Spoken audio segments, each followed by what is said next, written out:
कर्मों की दौलत।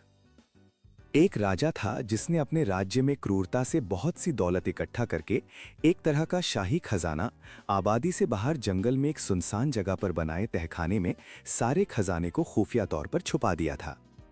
खजाने की सिर्फ दो चाबियां थीं, एक चाबी राजा के पास और एक उसके एक खास मंत्री के पास थी।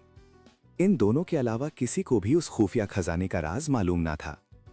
एक रोज किसी को बताए बगैर राजा अकेले अपने खजाने को देखने निकला। तहखाने का दरवाजा खोलकर अंदर दाखिल हो गया और अपने खजाने को देख देख कर खुश हो रहा था और खजाने की चमक से सुकून पा रहा था। उसी वक्त मंत्री भी उस इलाके से निकला और उसने देखा कि खजाने का दरवाजा खुला है। वो हैरान हो गया और ख्याल किया कि कहीं कल रात जब मैं खजाना देखने आया तब शायद खजाना का दरवाजा खुला रह गया होगा। उसने जल्दी जल्दी खजाने का दरवाजा बाहर से बंद कर दिया और वहां से चला गया। उधर खजाने को निहारने के बाद राजा जब संतुष्ट हुआ और दरवाजे के पास आया तो ये क्या, दरवाजा तो बाहर से बंद हो गया था। उसने जोर जोर से दरवाजा पीटना शुरू किया पर वहां उनकी आवाज सुनने वाला उस जंगल में कोई ना था। राजा चिल्लाता रहा पर अफसोस कोई ना आया। वो थक हार के खजाने को देखता रहा। अब राजा भूख और पानी की प्यास से बेहाल हो रहा था, पागल सा हो गया। वो रेंगता रेंगता हीरो के संदूक के पास गया और बोला, ए दुनिया के नायाब हीरो, मुझे एक गिलास पानी दे दो। फिर मोती सोने चांदी के पास गया और बोला, ए मोती चांदी सोने के खजाने, मुझे एक वक्त का खाना दे दो।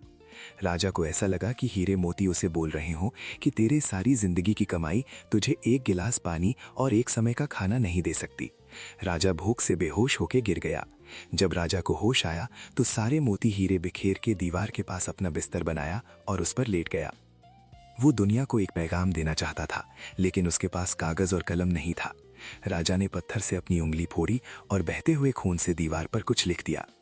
उधर मंत्री और पूरी सेना लापता राजा को ढूंढते रहे पर बहुत दिनों तक राजा ना मिला तो मंत्री राजा के खजाने को देखने आया। उसने देखा कि राजा हीरे जवाहरात के बिस्तर पर मरा पड़ा है और उसकी लाश को कीड़े मकोड़े खा रहे थे।